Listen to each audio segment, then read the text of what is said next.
Sa isang pahayag, ibinunyag ni Atty. Panelio ang lumalalang isyu hinggil sa pagta-travel ng Pangulo. Ayon sa kanya, ay umabot na nga sa 1.4 billion ang nagastos ng Pangulo sa kanyang paglalakbay sa iba't ibang bansa. Dagdag pa niya, 24 na bansa na raw ang binisita ng Pangulo at may mga nakatakda pang lakad sa mga susunod na araw. Pinunto ni Atty. Panelio, ang napakalaking halaga na ito ay maaaring gamitin sa mga proyektong makakatulong sa bawat Pilipino. Sa panig naman ng ilang kritiko, tinututulan nila ang patuloy na gasusin ng Pangulo sa mga pagta-travel. Ayon sa kanila, mas nararapat sanang bigyang pansin ng Pangulo ang mga suliranin ng bansa kaysa sa patuloy na paglilibot sa iba't ibang bansa. Pinunani rin nila ang na hindi nararapat na ang perang ibinibayad ng mga Pilipino ay napupunta lamang sa pansariling interes ng Pangulo. Sa kabumuhan, nabubuhay ang usaping hinggil sa paglalakbay ng Pangulo patungo sa iba't ibang bansa sa gitna ng mga pag-aalinlangan at kritisismo na nanatiling hamon ng pagtutok sa mga pambansang isyu na maaring makatulong sa pagunlad ng bawat mamamayan. Well, ito nga ang balitang ating pagkakatutukan. Ngunit bago ang lahat, siguraduhin mag-subscribe at i-hit ang notification bell para sa patuloy na pagtutok sa mga sulyap ng bagong balita sa tunay na boses ng masa.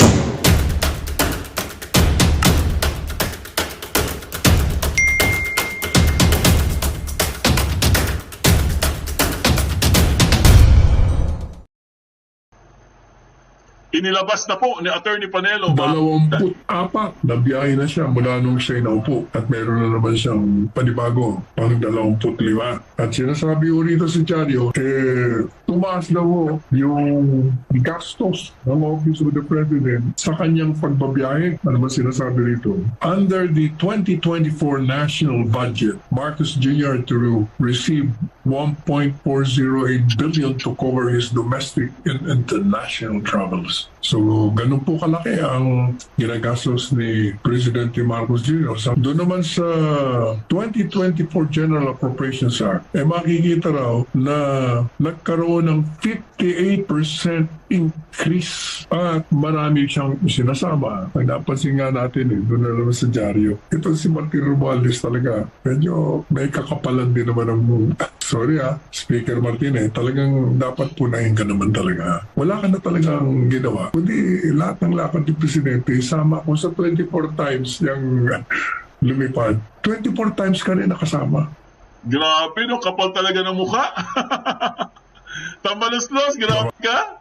Ikaw na, tambaluslos, kapal talaga ng mukha. O sa mga hindi pa po nagtuslok-tuslok dyan, Becky naman mga kaibigan, no? Libre po magtuslok guys, promise. Libre po magtuslok, libre po mag-subscribe, at libre din mag-share ng video. Kaya ano pang inintay nyo, tuslokin nyo na mga kaibigan. Maraming salamat. Ito na po ang buong video guys ni Atty. Panelo. Masyal. Nakarating yata kay Presidente Marcos Jr. Sinagot niya kasi tinanong siya ng mga reporters. Nasa Germany ho siya. Germany at Czechoslovakia. Anong masasabi niya? Si Presidente Marcos Jr. apparently may nagkwento din sa kanya. Sinagot niya. Sabi niya, anong pasyal? Wala akong ginagawang pasyal kayo. Kasama ko kayo dito. Ito yung schedule ko. Ha? Wala. Puro official ito. Lakad. Hindi tayo namamasyal. Yung mga lugar nga na mga dati ko nang napuntahan hindi ko makapuntahan. Pagkatapos, mayroon pang sumunod na tanong sa kanya, ano naman masasabi niya sa ibang komentaryo niya? Ang sagot niya, problema sabi niya, ito naman si PRRD, ito si Mayor Digong. Iba-iba sinasabi, hindi niya lang tuloy naman kung ano talaga. So he cannot make sense of it. So, titignan niya ba? Alam po ninyo, yan kasi ang magiging problema sa mga public officials. Pati na sa mga merong mga programa na nagbibigay sila ng katugunan sa mga tanong na nagtatanong sa kanila nang hindi muna inaalam yung kabuuan ng mga pahayag na siyang subject ng tanong. Or kung ano, under what context sinabi yun. Kasi pag yung po'y narinig nyo lang, nabanggit lang sa inyo, at tinanong kayo tungkol doon at magkokomentaryo kayo, magre-remarks, so sasagot, magkakaproblema talaga kayo, magkakamali kayo. Kasi nga, hindi nyo talaga alam. Kaya ako po napaka-ingat ko dyan. Bago ko magkomentaryo sa isang bagay, kailangan, sinisiguro ko muna talaga sinabi ba yan? Paano ba sinabi yun? Titignan ko ngayon yung original na pahayag. Kung may statement, babasahin natin yung statement. Kung ito naman ay sa balita, papakinggan ko yung balita. Kung ito naman ay sinabi, halimbawa ni Presidente Duterte, hanapin ko mismo si Presidente Duterte, tatanungin ko. O kung sino man ang nagsabi niya. Kailangan kasi malalaman nyo yung aktual na sinabi. At saka ano ba ang kalakaran in relation to what? Under what under what context? Para hindi magkamali. Kagaya nito, yung sagot ni Presidente, anong pamamasyal? Ang reaction niya doon parang, teka muna, parang ang dating sa kanya, yung mga lakad niya sa abroad, pamamasyal, lakwatsa, in other words, hindi yung opisyal. At meron siyang mga mahalagang bagay na dapat na isagawa habang siya ay nasa abroad. Hindi yung ganon ang pagkasabi ni dating Presidente Duterte. Nabanggit niya lang yung katagang pasyal kasi yun ang nagiging common, ordinaryong mga maririnig mo sa mga kritiko ng Presidente Marcos Jr. na palaging umaalis sa bansa. At yung kanya mga kritiko, sila niya puro pasyal, yung daming problema rito sa ating bayan. Yun ang common na kritisismo kasi sunod-sunod at 24 na biyahe na siya mula nung siya'y naupo. At meron na naman siyang panibago, pang 25. At sinasabi ko rito sa dyaryo, itong hawak kong dyaryo, Daily Tribune, tumaas daw yung gastos ng Office of the President sa kanyang pagbabiyahe. Ano ba sinasabi rito? Under the 2024 national budget, Marcos Jr. received 1.408 billion to cover his domestic and international travels.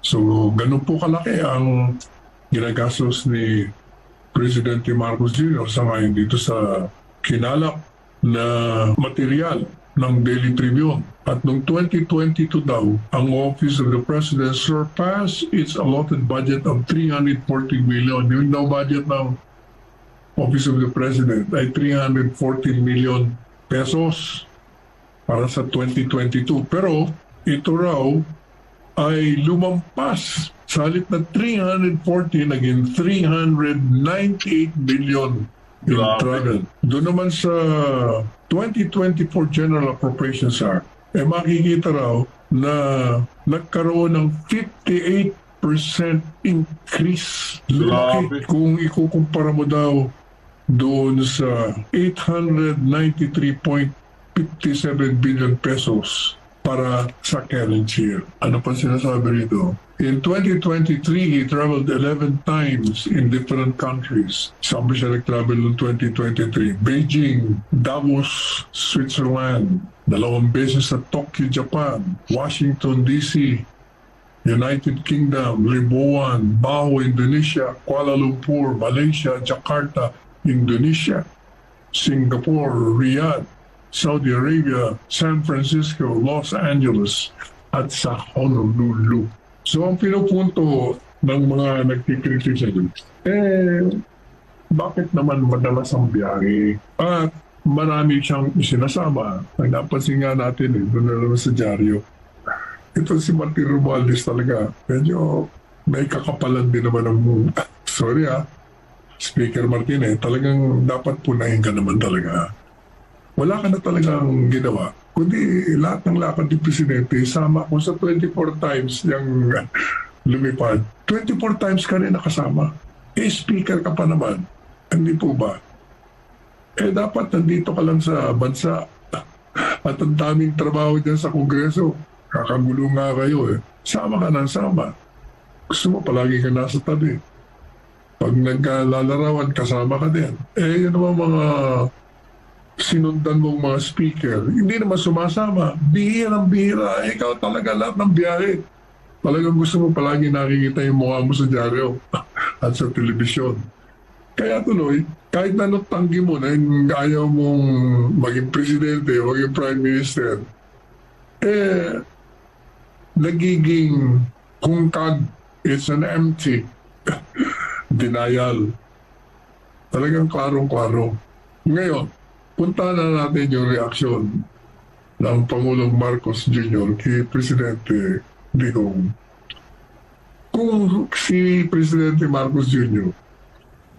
tiningnan niya kung saan nanggaling yung salitang namamasyal at saka ano ba talaga ang sinabi ni Presidente Duterte sa kanyang pag-iipag-usap sa mga vloggers at sa Liwasang Bonifacio, makikita niya na hindi kinokontra ni Presidente Duterte. At sinabi niya na yan bahagi ng tungkulin yan at kahit na nga kapansin-pansin ang sunod-sunod na biyahe ng Pangulong Marcos Jr. At sabi niya, let's give him the benefit of the doubt na kaya siya nagpupunta roon ay sapagkat kailangan niyang ibenta ang Pilipinas, kailangan siya kumuha ng mga investors. Yun ang kanyang sinabi. Kasi alam naman po ni Presidente Duterte yan, na nung siya presidente, kahit na ayaw niya lumipad, talagang kinukulit siya, hindi siya, kung umaten kayo dyan, importante yan, kailangan kayo dyan. Umaten siya. Ang kaibahan nga lang, dahil ayaw niya na mapupulaan siya pagdating sa mga biyahe-biyahe. Pinagsasabay-sabay niya yung pagbibisita niya sa iba't ibang bansa. Kuminsan 3 bansa, isang puntahan niya. Kaya nakakamenos ang kanyang gastos. Pero ako, gaya ng matagal na natin rin sinasabi, pinagtatanggol natin ang pagbabiyahe ni President Marcos Jr. At sa lahat ng presidente nagbabiyahe. Kasi nga, kasama yan. Iba siyempre yung pupunta ron, lilipad, makakausap mo yung head of state, kakausap mo yung mga negosyante ron. Pag humanga sa'yo, bumilip sa'yo at mapaniwala mo na okay ang investment environment dito, may makukuha ka. Kaya lang, ang pasubali lang natin doon, dahil tayo nakasama sa lahat ng biyahe ni Presidente Duterte, yung mga investment deals na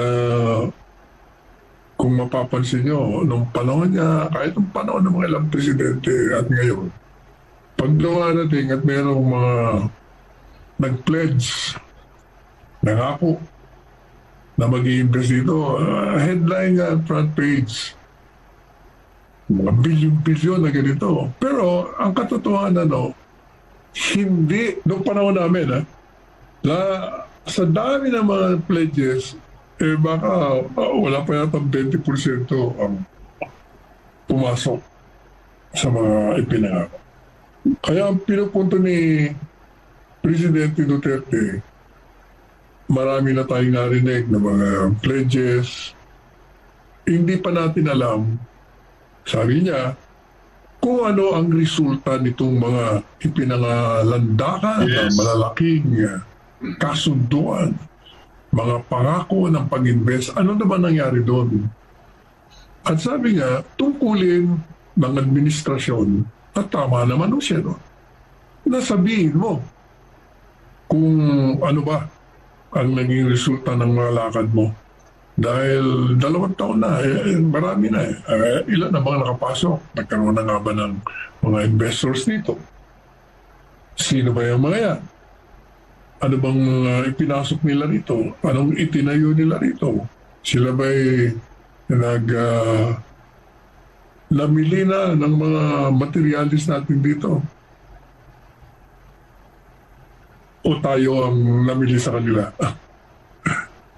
Hindi, kaya yan na sinasabi ni Presidente Duterte na kailangan habang okay sa kanya yung biyahe, kailangan malaman din natin yung resulta ng mga biyahe at kung ano ang naging bunga nito at kung nakinabang ang sambayanan sapagkat pera ng gobyerno, pera ng sambayanan yan na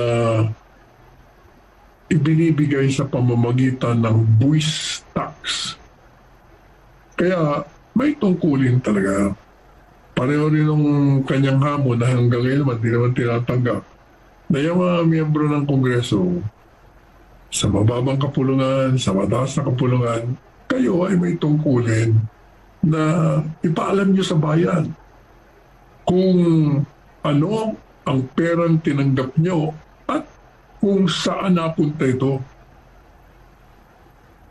Kasi ang nangyayari daw doon sa Kongreso, hindi sila nag-a-account, hindi sila nagpapakita ng mga resibo. Ang nangyayari, isi-certify lang, ginastos namin ito. 1 bilyon. Tapos na. Hindi na kailangan sabihin. Pero sinasabi ko na, ginastos namin ito sa ganitong proyekto. Pero di mo malaman kung totoo o hindi kasi walang resibo. Yun ang hamon na ibinigay ng Presidente Duterte. At hindi lang hamon, that's a demand which is appropriate because public officers of public trust and public officials are accountable with the funds that they receive from the national treasury. Yan o yan. Ngayon, nung tinanong naman siya, si Presidente Marcos Jr., ano masasabi niya doon sa ibang komentaryo? Ano pa bang kinomentaryo ni Presidente? Number one, sabi niya, ayaw ko dyan sa ginagawa nilang gustong baguhin ang saligang batas. Sapagkat, sabi niya, ang saligang batas ay napaka-sagrado yan. At kailangan yung mga nahalal sa ilalim ng konstitusyon na ito, yung kanilang term of office, kung anong sinabi doon, 6 na taong ka lang, 4 na taong ka lang, 3 taong ka lang, ay kailangan susundin mo yan. Huwag mong baguhin upang ikaw ang makinabang. Yan ang ayaw niya. Okay, Presidente, baguhin niyo, pero hindi kayo makikinabang. Yung mga susunod. Kasi, ang sabi ni Presidente, ang katotohanan niyang mga sinasabi niyang economic provisions, yan excuse niyo lang yan. Gaya ho ng sinabi natin, matagal ko na akong sinasabi yan yung kabalbalan niyang economic provisions. Ang katotohanan dyan, pag nagkaroon ng Constituent Assembly, alam mo, nagkasundo sila. Hindi man nga sila nagkakasundo ngayon. Kasi gusto nung isa, hiwalay na putuan. Yung isa naman gusto joint. Sabay sila. Pag yan ay nabuo, nagkaroon ng Constituent Assembly, yung dalawang kapulungan ay magiging isang kapulungan na lang upang sila ay magbigay ng amyenda. Pag yan ay nabuo na at bukas na, wala ho yung mga economic provisions na yan. Yung sinasabi nila, yun lang ang i-discuss nila at tatalakayin. Hindi o totoo yan. Mabubuksan lahat yan. Lahat ng mga provisiones ng konstitusyon. Matagal ko na akong sinabi yan. Doon pa. Kabalbalan yung pinagsasabi nyo na economic provisions lang. Sigurado papasok yan term limits dyan. Kaya nga hindi ba, kumalat ang balita na nanggagaling din dyan sa loob ng mga pinanggalingan. Kasi, alam nyo, kahit kaya nasa Malacanang ka, nasa Kongreso ka, nasa opisina ka ng anong malayan sa ng gobyerno, meron dyan na nagtatrabaho na hindi nyo kakampi. Either kaaway nyo yan, nalihim, o kaya naman, isang matinong mamamayan na gusto niyang bantayan ng pera ng gobyerno. Kumbaga, disente siya. Kaya marami ho dyan ang mga lihim na nagbibigay ng mga impormasyon sa mga komentarista, sa mga tao na nakakarating naman, sa mga vloggers, sa mga may programa, sa mga periodista, kaya na ilalabas, sumisingaw. Yan ang katotohanan dyan. Kaya ano-anong kumalat noon. Ang sabi, yung nagpapakulo ng term limits, gustong baguhin, gawing unicameral, tatanggalin ang Senado, at gagawin na lang, isa na lang ang Kongreso. Hindi na dalawa. Isa na lang kapulungan. At ang magiging pinuno ng pamahalaan ay ang Prime Minister. At yung Prime Minister, hindi kagaya ng presidente sa pangkasalukuyang sistema natin. Hinahalal direktamente ng taong bayan na rehistradong botante. Meron kang say, in other words, yung ordinaryong mamamayan, para pareho lang ang boto yung mayaman, mahirap, may pera, wala. Isang boto lang. Pero pag parliamentary, unicameral, walang Senado, isang kapulungan lang ang magiging sistema ng pamamahala dito sa ating bansa. Ang boboto sa Prime Minister ay yung ding mga nahalal na mga assemblyman, mga miyembro ng parliament. Mawawala na ang karapatan ng isang mamamayan na bumoto sa gusto nilang maging head Prime Minister. Kasi sila na lang. Yan ang problema. Kaya katakot-takot na maniobrahan sa loob. Wala nang say ang taong bayan niya. Ayaw ni Presidente yun. Gusto niya, merong karapatan ang mamamayan na magpartisipa sa pili ng uugit ng pamala.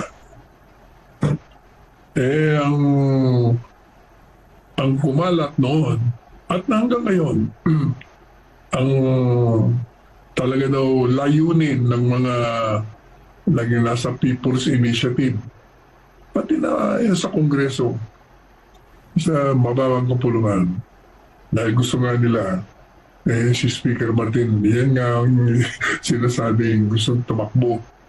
Hindi daw mananalo sa presidente kung itutuloy mo yung pangkasalukuyang sistema sapagkat sa survey, ang baba niyang nakuha niya sa survey.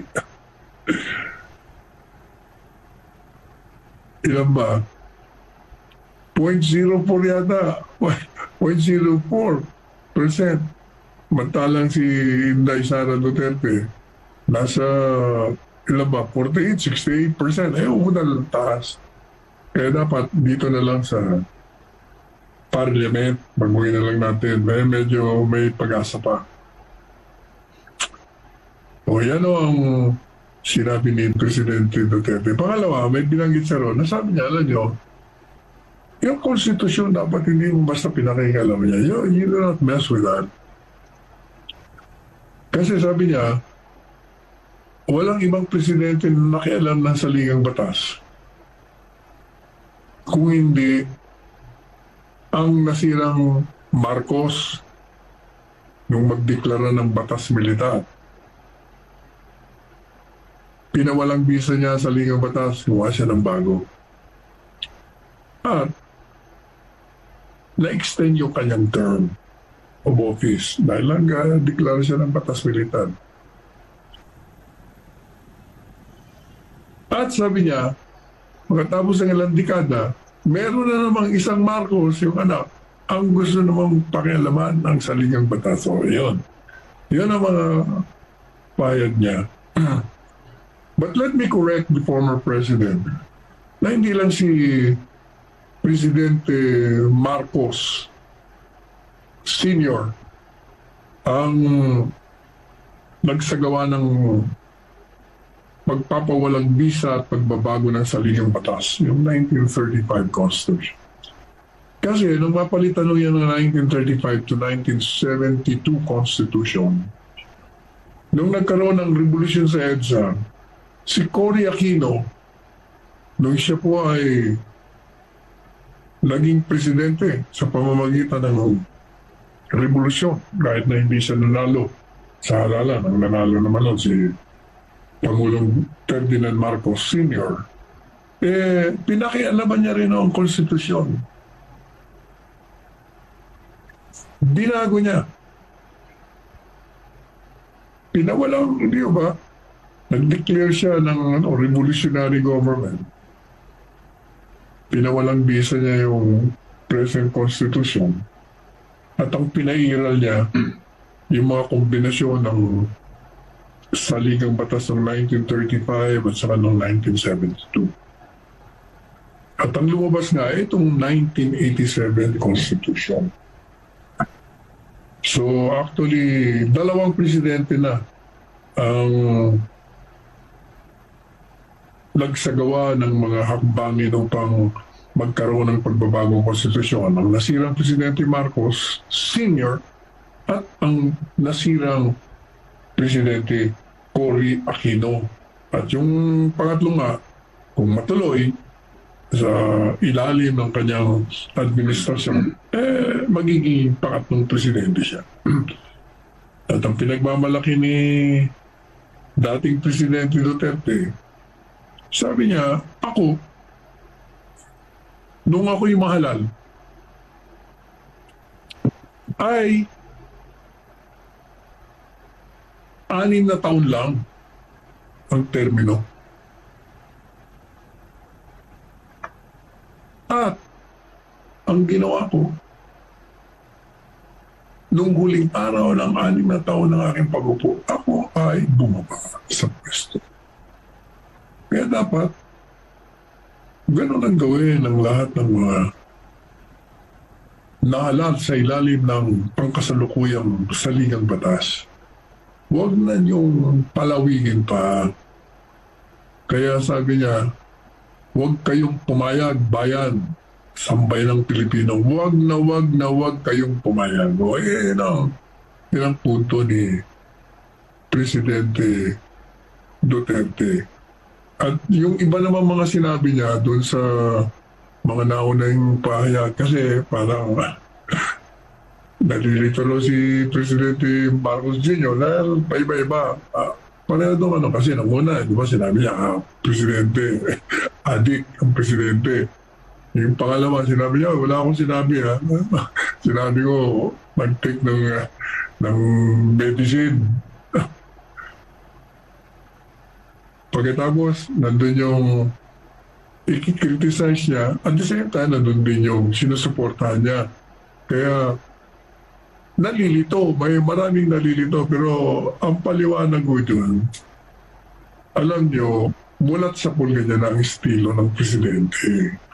Magaling siya, kaya nga naging matagumpay siya sapagkat hindi alam ng kalaban kung ano ang talagang plano niya sa politika.